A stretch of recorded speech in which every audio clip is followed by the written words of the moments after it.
టెరాఫామ్‌లో testing అంటే ఏంటో ఈ వీడియోలో తెలుసుకుందాం. టెరాఫామ్‌లో టెస్టింగ్ అనేది మన టెరాఫామ్ కాన్ఫిగరేషన్స్ అన్నీ కూడా కరెక్ట్‌గా ఎగ్జాక్ట్‌గా వర్క్ అవుతున్నాయా అని, లేవా అని చెప్పి తెలుసుకోవడానికి. ఎందుకు అనంటే రియల్ క్లౌడ్ రిసోర్సెస్‌ని ప్రొవిజన్ చేయడానికన్నా ముందు మన ఇన్‌ఫ్రాస్ట్రక్చర్ కోడ్ కరెక్ట్‌గా ఉందా, స్టేబుల్‌గా ఉందా, సేఫ్‌గా ఉందా అని చెప్పి తెలుసుకోవడం చాలా important.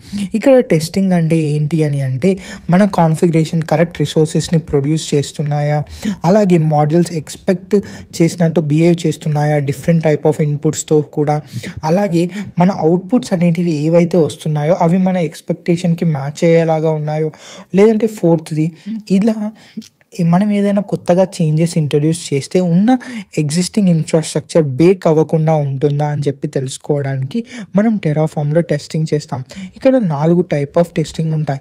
Static testing, unit testing, integration testing, policy testing. ఇవన్నీ కూడా ఇంపార్టెంటే. అండ్ ఇక్కడ వన్ లైనర్‌లో చెప్పాలి అంటే మనకి ఎగ్జాక్ట్‌గా మనకి ఎలాంటి బిహేవియర్ ఇస్తుంది మన కోడ్ అనేది ఇంపార్టెంట్.